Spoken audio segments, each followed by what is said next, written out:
Good afternoon, everyone. So we are currently sitting atop a jet ski in the middle of a lake. Beautiful weather out today, and we are doing a camera review.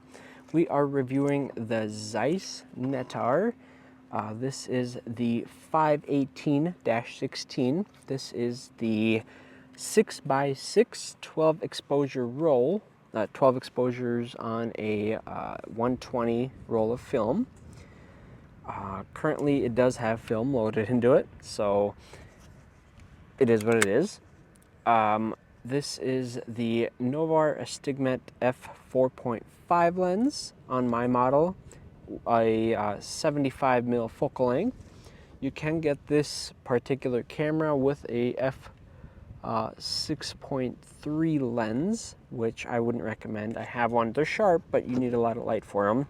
You can also find them in f2.8, but they're going to set you back a pretty penny. I bought this one about 2 years ago. I paid over $100 for it, but it's been flawless. It's been perfect. I love shooting with it. This is not my first Zeiss folder though. I currently use a 516-16 as my daily. This is for special occasions or low light. This is a very simple film camera. I have apertures from 4.5 all the way to 22 on this lens, and only a few select shutter speeds. I have bulb, I have 1/25th, 1/50th, 1/100th, and 1/200th. So you got to be pretty creative when shooting with this camera, and you really learn how to handhold fairly, like, super still. Because I have a 50 ISO film loaded in here right now, Ilford Pan F, black and white, and this is the second time I've shot it in this particular folder, and I can shoot at 1/25th, no problems. The photos are super sharp even when darkroom printing, so you learn. The focusing is a little issue. So as long as you shoot at f11, or you really know how to either bracket your shots, or if you're really good at estimating, or as long as you have a tape measure or a different body width that you can use to focus, you'll have no issues. I mainly shoot at f8, f16, or f22, or f11, so it makes it pretty easy. There are two red indexing dots on the lens, hard to see, but there's two dots. When you shoot at f11, your depth of field will allow you to have everything in focus from infinity all the way down to about 3.5 meters.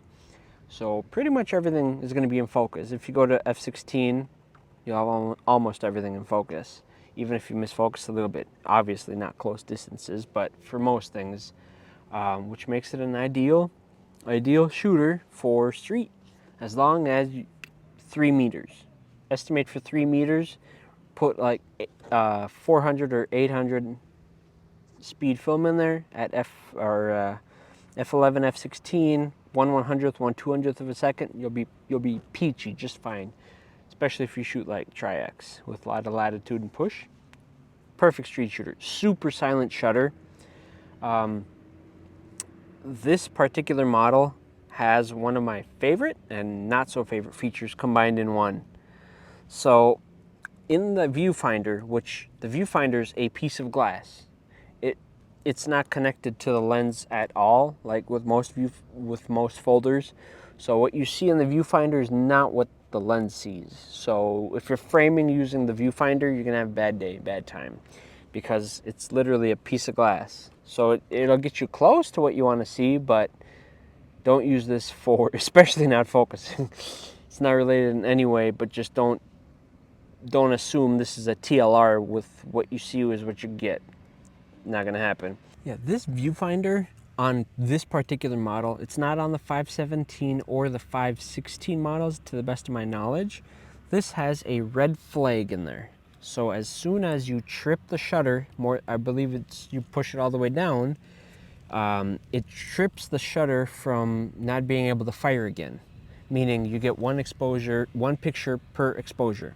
No double exposure allowed. It doesn't work that way. which is great because on my other folder, I have to have a system of take picture, immediately wind, take picture, immediately wind. If you forget, you'll have double exposures, which I've had quite a few times where you take a good photo and then you realize it was a double exposure because you forgot to wind. So this one prevents it. However, I have had issues twice where if you don't push down the shutter button with one firm push, it will trip the flag in the viewfinder, but it won't actually trip the shutter. So you're basically stuck without being able to take your picture. Of course, you can see there is a shutter lever down here where my finger is. If you have like a key or something and your shutter speed's pretty quick, you can force it and take the picture, but otherwise you can't. There's no way to take a picture without advancing the reel, which kind of sucks. Being a leaf shutter, the flash syncs at all speeds, which is amazing. So you can have flash at 1/25th, 1/50th, 1/100th, or 1/200th of a second without any issues. The lens is super sharp for all the pictures that I've taken with the actual lens, and it folds into a nice compact case that you can shove anywhere, and you can instantly see what frame you're on with the back here. This is practically all you need to take pictures. The 1/4 thread on the bottom has given me issues with my tripods. I had to 3D print a spacer so that it would be flush, or else it'd be pretty jerky for some reason. Don't know why, still don't know. I blame the Germans. And then the key with these is when you load your film, I'd show you, but I got film loaded in here. When you load your film, you want to make sure it's wound super tight, or else when you take your film off, your roll is going to be super loose, and you have a very high chance of getting light leaks unless you obviously unload in the dark and then process it immediately. Because I have had light leaks when I wind my film. I got to make sure it's super tight, like I'll hold it down and then crank on the winder to make sure it is wound. But other than that, if you buy one of these, look for one with a case, because I'm not a case guy at all, but it comes in a super nice case. I obviously had to engrave it with my name on it. Super nice case, that way I don't feel so bad about just tossing it in the camera bag or tossing it in the jet ski and as I ride. So definitely consider one of these if you're out for a folder. This one hasn't let me down, neither has my other one.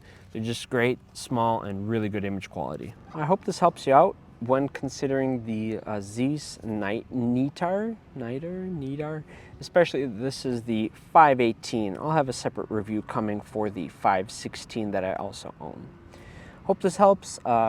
Feel free to subscribe and keep an eye out for other film camera reviews coming to you soon from the lake.